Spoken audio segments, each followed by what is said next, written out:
Ibrani 11 ayat 13 sampai mari kita baca bersama-sama. 1, 2. Dalam iman mereka semua ini telah mati sebagai orang-orang yang tidak memperoleh apa yang dijanjikan itu. Tetapi yang hanya dari jauh melihatnya dan melambai-lambai kepadanya.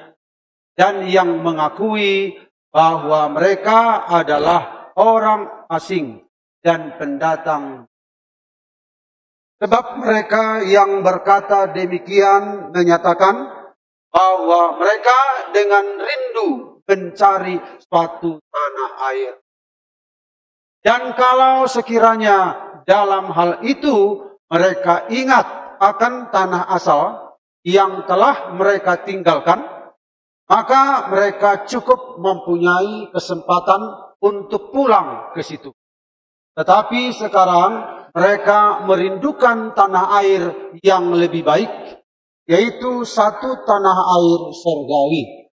Sebab itu Allah tidak malu disebut Allah mereka, karena Ia telah mempersiapkan sebuah kota bagi mereka. Haleluya.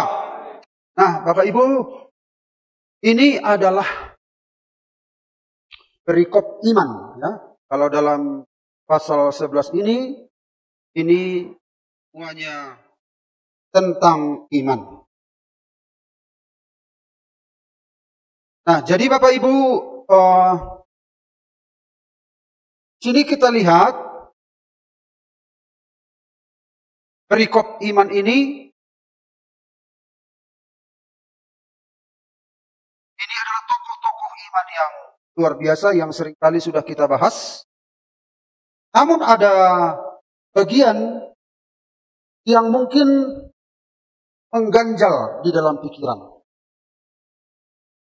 Kalau kita lihat ayat 9, karena iman ia diam di tanah yang dijanjikan itu, seolah-olah di suatu tanah asing, dan seterusnya.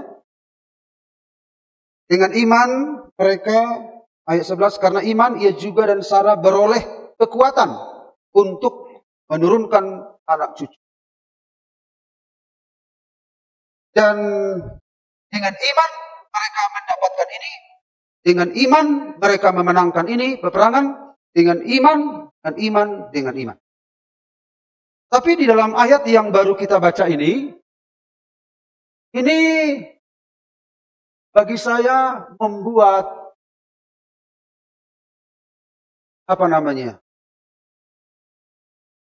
kening berkerut. Memang enggak tanpa ayat ini kening saya kan berkerut melulu kan, walaupun enggak ada dipikirkan. Tapi kerutnya lebih dalam memikirkan ayat. Kenapa?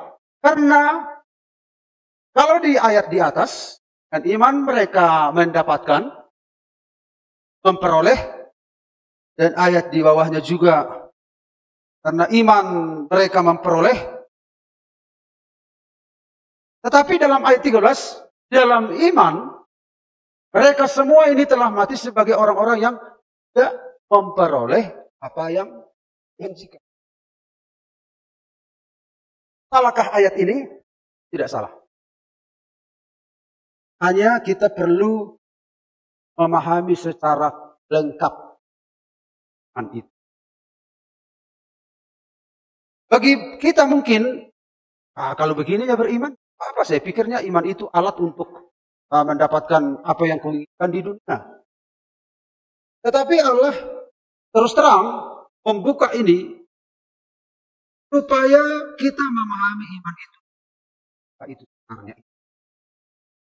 Bukankah seringkali kita berkata, dengan iman aku mengalahkan ini, dengan iman aku memperoleh ini, dengan iman. Nah, oke. Dengan iman mereka menutup mulut singa, dengan iman mereka luput dari aniaya. Tapi ada juga anak Tuhan, dengan iman mereka memilih untuk menderita. Dengan iman memilih untuk. Nah, jadi saudara-saudara, kita lihat ada berapa ayat ini? 4 ayat ini Tuhan ingin saudara-saudara, mengatakan kepada kita bahwa orang anak Tuhan harus memiliki iman yang pernah. Amin. Iman yang tidak pernah pudar. Iman itu tidak hanya dibutuhkan di masa hidup, tetapi jangkauannya sampai di balik kehidupan ini. Karena itu mari kita lihat, kalau saya usahakan sesingkat-singkatnya, karena ada perjamuan, ada juga nanti sang ketua akan berbicara Natal kita. Nah, iman yang tidak pernah pudar. Kalau pudar berarti lampu yang tidak redup, atau sebuah lukisan yang tajam kontrasnya. Tuhan mau kita memiliki iman yang pernah apapun yang terjadi. Amin.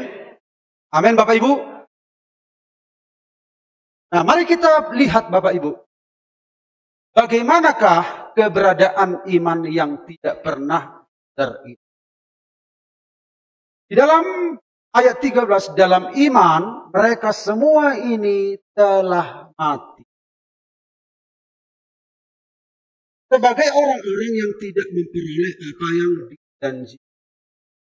Tetapi yang hanya dari jauh melihatnya dan melambai-lambai kepadanya, dan yang mengakui bahwa mereka adalah orang asing dan pendatang.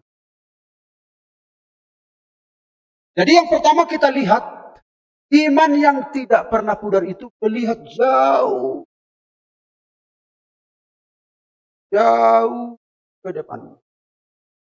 Dia bisa melihat apa di balik kematian ini yang Tuhan sediakan bagi orang.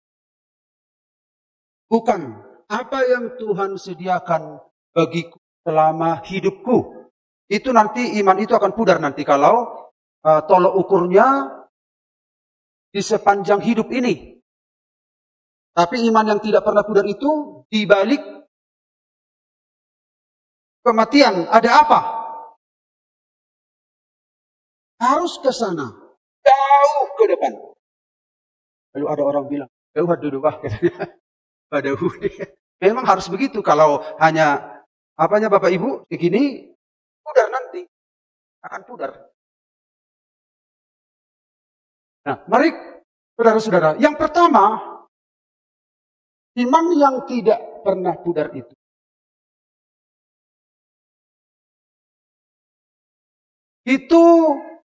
beriman itu harus sampai mati. Sampai mati. Jangan sampai di menjelang mati hilang iman. Ternyata kita harus,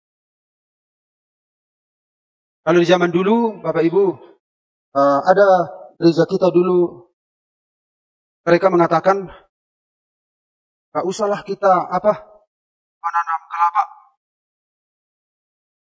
Karena Tuhan mau datang. Makanya saksi hidupnya masih ada. Lepu Judarta ceritakan begitu. Di zaman mereka. Karena mereka begitu berapi-api untuk Tuhan, maka apapun bisa dinyatakan. Tuhan mau datang, gak usahlah tanam kelapa. Karena kelapa itu berbuah berapa tahun ya? 5 ya? Nah, gak usahlah tanam kelapa.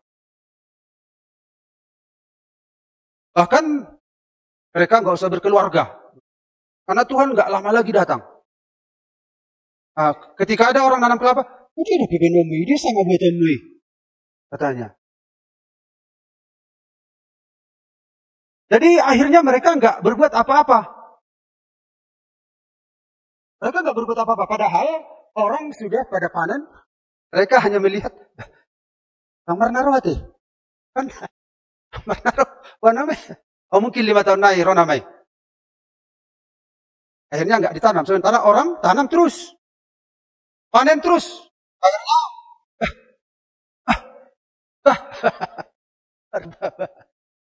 Nah. Akhirnya nggak berbuat apa-apa. Jadi saudara-saudara, kita harus beriman, melakukan sesuatu, saudara-saudara, seumur hidup kita,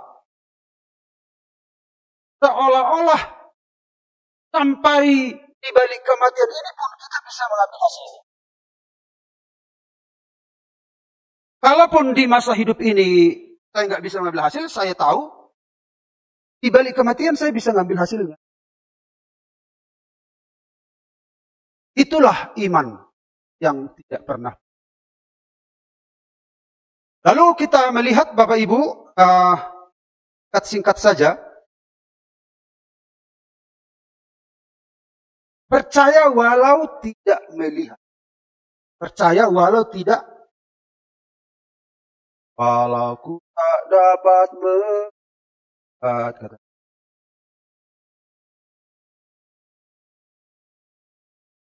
Saja ada sebuah kapal di tengah lautan.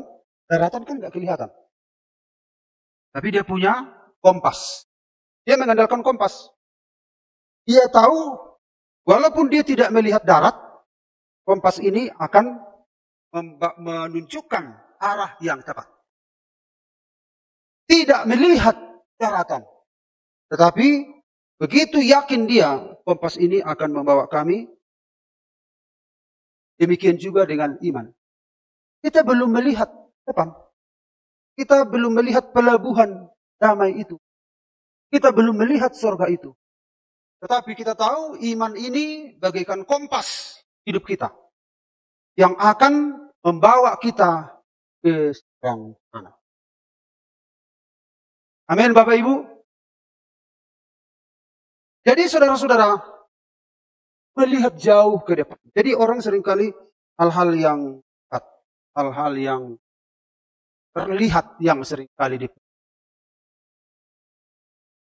ada orang juga mengejek. Bulu-bulu. Entah kos tahun, telana hugijang di bereng. Bereng sesali hutoru. Itu beda konteksnya ya. Tahunya kita harus melihat ke bawah. Kan kadang kita gak ada uang, ada sakit, ada apa. Bukannya kita lupa, justru sadar kali pun kita. Dengan keadaan kita. Justru ketika kita sadar keadaan kita ini, yang menghibur kita apa? Tanah. Makanya Paulus bilang, hiburkanlah seorang akan yang lain dengan perkataan ini. Perkataan apa? Tentang ada sebuah pelabuhan damai.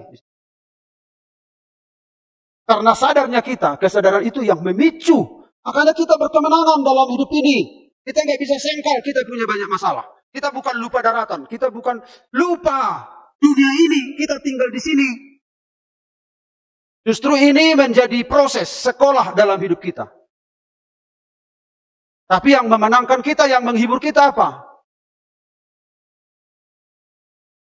Makanya supaya tidak pudar, supaya tidak redup, saudara harus mengalihkan perhatian. Amin Bapak Ibu.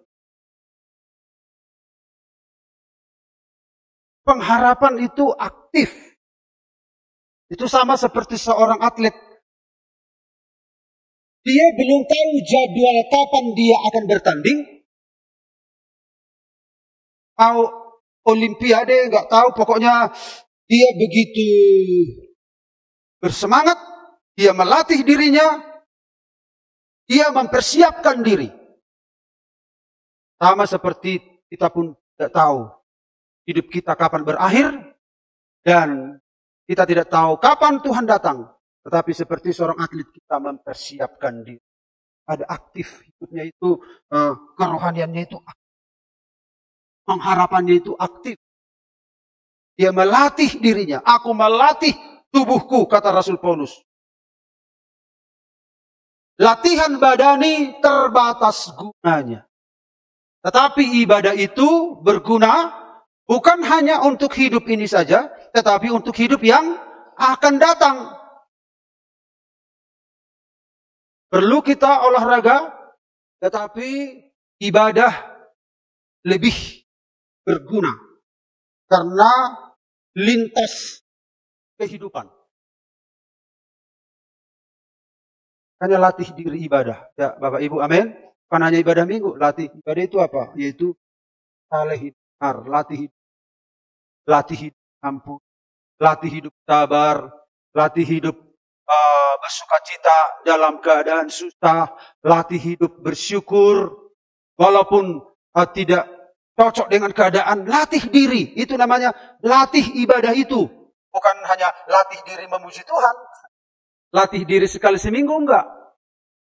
Latih diri untuk damai di dalam keadaan yang hiruk pikuk. Latih diri. Latih diri, saudara-saudara, ketika ada orang yang menyentil hidup saudara, tapi damai sejahtera saudara tetap terpilih. Latihan badani terbatas gunanya, tetapi latihan ibadah itu berguna bukan untuk hidup ini, tapi untuk hidup yang akan datang. Selalu, saudara-saudara, melihat ke depan. Melihat ke depan. Lalu yang kedua kita lihat, bagaimanakah keadaan iman yang tidak pernah pudar itu dalam ayat 13. Mereka adalah orang asing dan pendatang di bumi ini. Lalu ayat 14. Sebab mereka yang berkata demikian menyatakan. Nah ini ada pernyataan, ada statement ini. Mereka yang berkata demikian menyatakan bahwa mereka dengan rindu mencari suatu tanah air. Tetapi sekarang mereka merindukan tanah air yang lebih baik, yaitu satu tanah air sorgawi. Yang kedua adalah mengakui identitas sorgawi. Dia lebih bermegah kepada identitas sorgawinya daripada identitas duniawinya, daripada identitas marganya, daripada identitas punguannya, daripada identitas gerejanya. Kalau saudara bermegah kepada identitas gereja, saudara nanti akan terluka. Saudara akan tersinggung. Saudara akan banyak, stres. Nah ketika seseorang karena datang dengan lugu dari rumah, atau penerima tamu lupa menyapa saudara, saudara akan, "Nang Robiau tu gereja ibah. Roma wetong. Ya soi sapa." Ada penerima tamu lupa gitu. Atau saya. Saudara dan saya harus bermegah kepada identitas surgawi. Itu yang bisa membuat iman kita tetap menyala. Tidak pudar. Kita akan banyak mengalami kekecewaan. Tapi itu tidak menghentikan kita. Banyak kali orang bermegah pada identitas KTP Kristen. Banyak kali orang bermegah kepada identitas marga. Apalagi kami, Horas, Nenggolan. Nah, dia bilang lagi, Nenggolan. Lalu mulai agak tegang sedikit. Kenapa tegang? Batuara manang, aduh. Asli Juliani. Batuara. Oh, Batuara. Nah, makin tegang lagi. Nomor 3. Kan ini mempengaruhi kan? Asli Juliani udah. Masih takut ini mengucapkan nomornya. Nomor 10 siap. Oh. Tapi mana nomor 20 sada? Saya bilang, nomor 10 siap. Karena datang orang ini. Oh, nomor 10 siap. Oh, apara. Ino tahu nanti nomor margau nanti halak batakon na tahuan katanya. Jadi kalau bermegah pada identitas begitu kan terang. Dalam iman. Ada identitas banyak. Nah, mereka mengatakan di sini, mereka adalah orang asing dan pendatang di bumi ini. Sebab mereka yang berkata demikian menyatakan bahwa mereka dengan rindu mencari suatu tanah air. Tapi sekarang mereka merindukan tanah air yang lebih baik, yaitu satu tanah air sorgawi. Jadi saudara-saudara, kita lihat di sini, mereka itu punya statement, punya pernyataan. Dan pernyataan ini, itulah kemegahan mereka. Sehingga mereka mengalami kemenangan demi kemenangan di dalam imannya. Tidak pernah pudar. Bapak Ibu, rasul-rasul, tidak ada rasul yang cari aman. Tidak ada. Tak seorang pun. Malah mereka kerahkannya. Tidak ada yang merasa nyaman atau ingin nyaman. Tidak ada. Memang kita perlu ada rasa nyaman. Tetapi rasa nyaman yang dikehendaki Tuhan itu beda dengan rasa nyaman yang dikehendaki dunia. Beda. Saudara-saudara, kita lihat mereka itu punya pernyataan orang asing dan pendatang. Bapak Ibu, supaya berkemenangan dalam hidup ini, saudara harus punya pernyataan seperti itu. Kalau enggak, saudara nanti akan merasa jadi tuan takur. Tahu tuan takur? Tuan takur lebih banyak penderitaannya. Datang pendatang, aduh, gak dihormati aku. Amat tong tuan takur. Ya sudah, nah, kalau merasa tuan, banyak masalahnya. Tetapi orang-orang ini, mereka punya statement, aku pendatang. Walaupun saudara punya apa-apa, saudara harus punya statement begini, aku orang asing.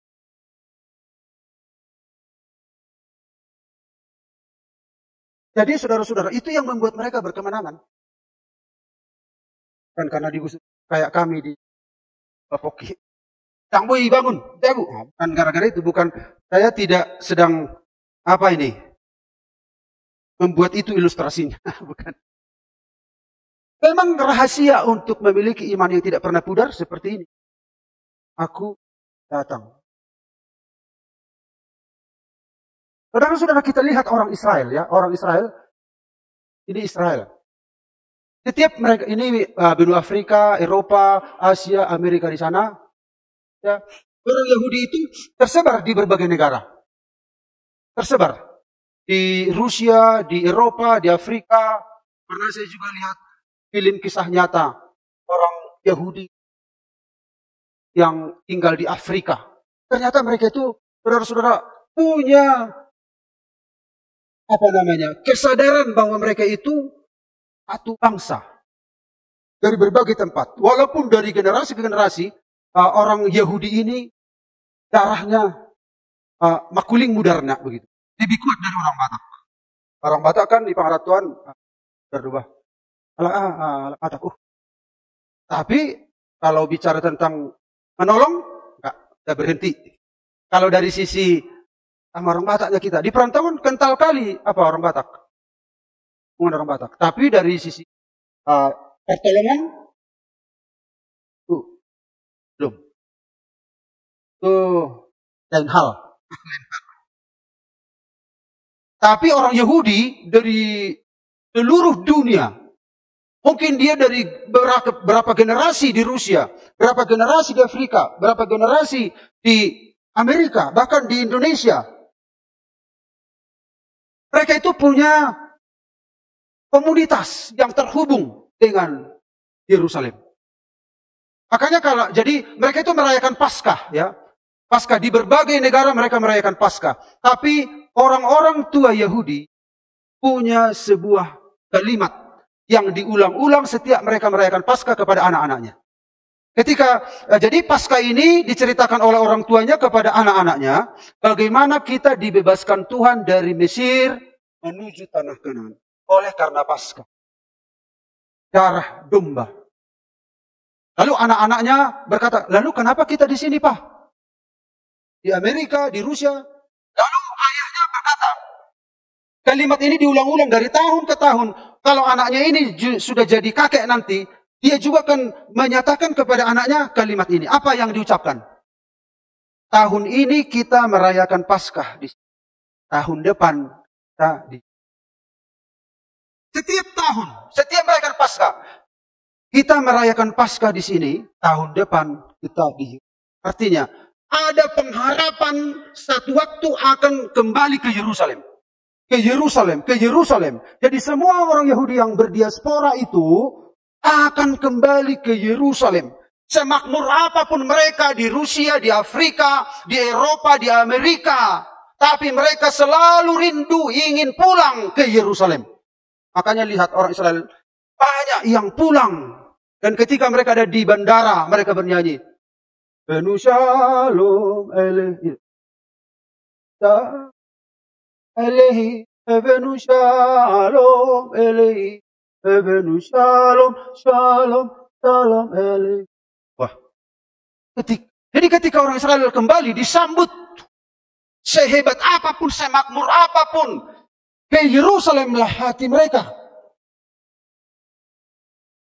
Jadi saudara-saudara, mereka punya statement di negeri orang, kita orang asing. Kita tahu orang Yahudi orang terkenal di dunia. Mereka itu menguasai dunia ini. Negara kecil, tetapi menggentarkan semua bangsa-bangsa. Kecil sekali. Penduduknya paling 15 juta. Sedunia, di total. 15 juta. Nah. Mereka itu punya statement. Kita orang asing, kita pendatang. Demikian juga orang percaya. Kenapa orang Yahudi itu tidak pernah punah? Karena semangat itu. Tahun depan kita akan ke Yerusalem. Hari ini kita merayakan Paskah di sini. Tahun depan ke Yerusalem. Jadi semangat putra-putri Israel itu membara untuk pulang. Demikian juga orang percaya. Kita akan ke Yerusalem baru. Kita akan ke Yerusalem baru. Hari ini kita ada di dunia ini. Tapi kita akan ke Yerusalem baru. Itu akan ditularkan kepada anak-anak kita, keturunan kita. Sehingga ketika mereka mengalami masalah-masalah yang sulit di dunia ini, tempat kami di sana. Tempat kami di sana. Walaupun ada kesulitan silih berganti di dunia ini. Tetapi hati mereka terhibur. Hati mereka membara untuk ke sana. Yerusalem yang baru itu. Amin Bapak Ibu. Makanya iman mereka tidak pernah pudar. Terus punya statement. Aku. Sebentar kita.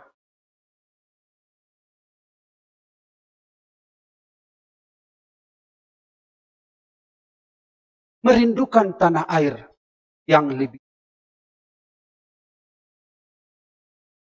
Hanya dalam Filipi 3:20, karena kewargaan kita adalah di dalam sorga. Dan dari situ juga kita menantikan Tuhan Yesus sebagai kewargaan kita tanah. Jadi kita dua kewarganegaraan. Orang Kristen itu dua kewarganegaraan. Satu kewarganegaraan sorga, satu kewarganegaraan dunia.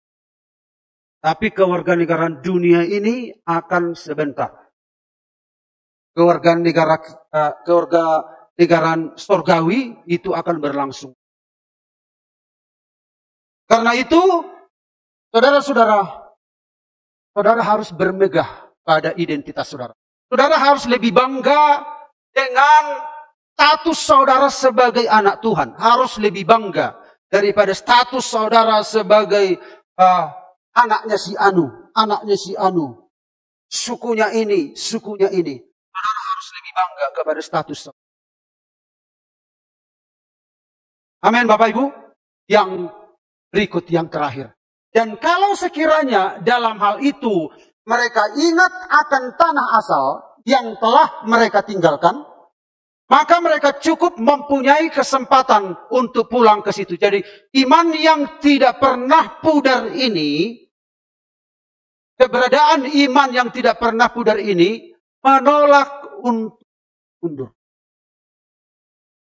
Dia menolak untuk mundur. Nah, mari kita lihat poin yang pertama dari bagian ini. Masa lalu tidak bersedia melepaskan Anda. Ingat. Masa lalu yang pernah Bapak Ibu tinggalkan, dulu saudara tinggalkan, masa lalu itu tidak rela sampai sekarang saudara lepas. Dia masih menunggu.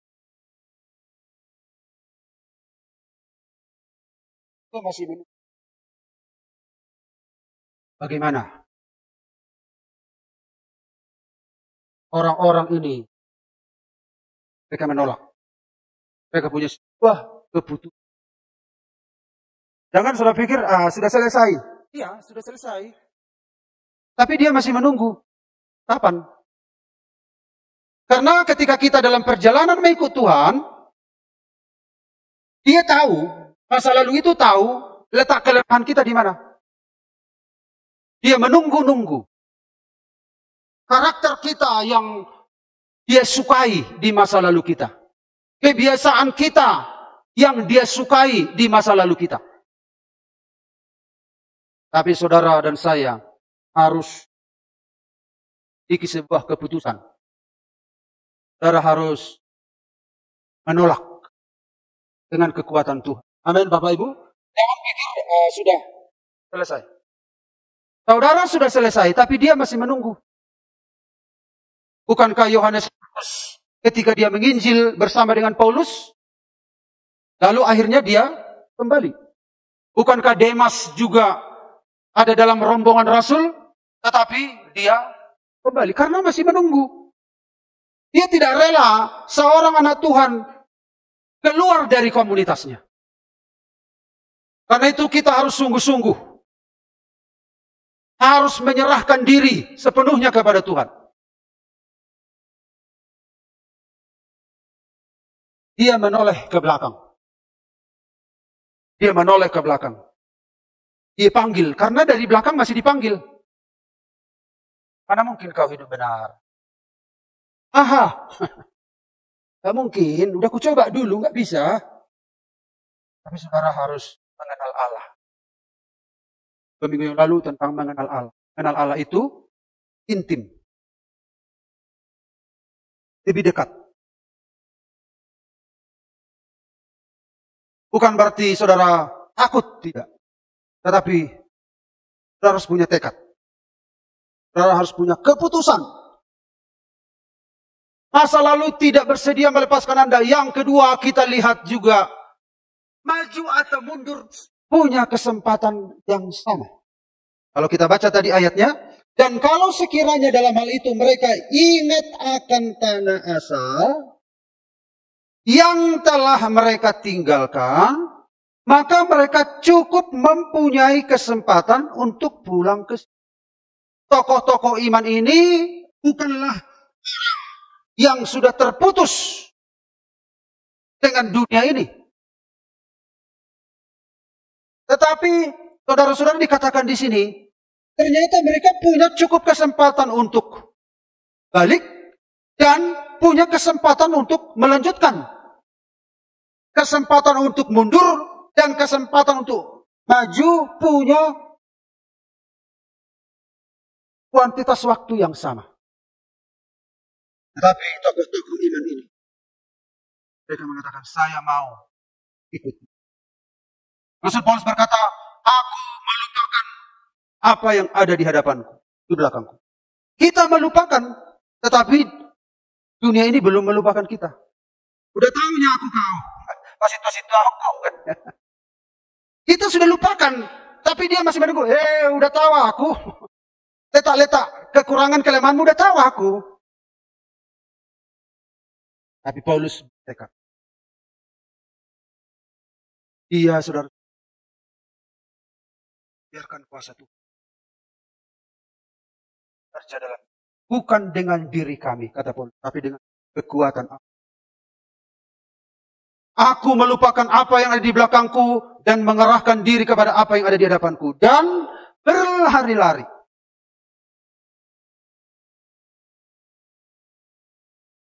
Ini Lut.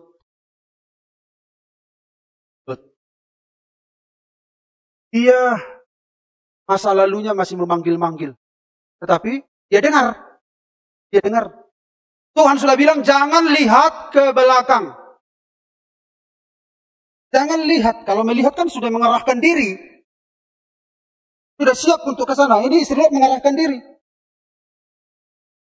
Si Lot juga, dia dengar. Tapi dia enggak melirik ke belakang. Makanya Paulus bilang, aku melupakan apa yang di belakang dan mengarahkan diri. Walaupun dunia memanggil. Dia mengarahkan diri. Ini istri Lot. Akhirnya apa? Tiang garam. Gabi batu sirah. Makanya dikatakan salah satu ayat paling singkat di Alkitab adalah Lukas 17:32. Ingatlah akan istri Lot. Benarlah dia tidak, masa lalunya benar-benar tidak melepaskan dia. Dan dia melayani. Dia melayani masa lalunya itu. Tuhan akan tolong kita. Biarlah ketika kita sadar dengan suara-suara dari belakang, justru kita harus yakin, saudara-saudara, meminta kuasa Tuhan bekerja dalam hidup kita. Misalnya kalau, jadi Bapak Ibu bisa memilih, misalnya ada satu waktu satu keadaan, saya pernah satu masa, ada gelap begitu, gelap di sebuah tempat. Saya tahu itu iblis. Merinding saya waktu itu. Mana ya kalau saya lari sebagai anak Tuhan gak cocok. Lalu, darah Yesus, mana? Jadi saudara harus membangkitkan diri saudara. Amin Bapak Ibu. Gak mungkin saya lari sebagai seorang anak Tuhan, berarti kalah. Walaupun dalam keadaan merinding, lalu saya balik, saya jumpai. Dan menang. Waktu saudara harus mengambil sikap begitu. Kan Juli? Juli saja langsung ngerti. Oh iya. Itu memang. Jadi anak muda yang takut kegelapan, mau ke kamar mandi, takut. Mau turun dari lantai 2, anak muda, takut kamar mandi. Langsung saja jumpai. In the name of Jesus. Aku kaum muda. OMG. Dalam nama Yesus turun dari tangga. Darah Yesus. Takut dia. Dan iblis berkata, hah? Garang di bayon. Jago doh HP lah. Jangan takut. Ada banyak cara melawan iblis. Kalau setiap kawan dia dengar-dengar suara di situ, langsung tarik selimut. Itu kami katanya. Ya udah, berselimut dicuekin. Tapi pilih mana? Mencuekin atau melawan? Tapi lebih bagus melawan ya biar. Mendidih. Mendidih di hati. Mendidih. Nah itu namanya mendidih. Masa kegelapan gak bisa tahan. Jadi Bapak Ibu, itulah iman yang tidak pernah pudar itu tadi. Katakan itu jauh. Dan iman yang tidak pernah pudar, kita mengakui identitas kita. Kita lebih berharga status kewarganegaraan. Kita lebih bangga dengan bersaudara dalam Tuhan daripada bersaudara lewat marga, walaupun penting. Amin Bapak Ibu. Selama di dunia tentu harga. Tapi kita harus lebih bangga saudara dalam Tuhan. Lebih bangga dengan kewarganegaraan kita. Warga negara. Dan kita harus, saudara-saudara yang terakhir, menolak. Malah melawan. Pilih untuk melawan kuasa kegelapan. Tadi kalau lagunya, injak-injak iblis di kaki. Menantang itu. Justru api itu datang di situ. Ketika saudara memilih untuk melawan. Dan demikianlah renungan pada hari ini. Pemain musik silahkan datang ke depan. Kita nyanyikan nyanyian.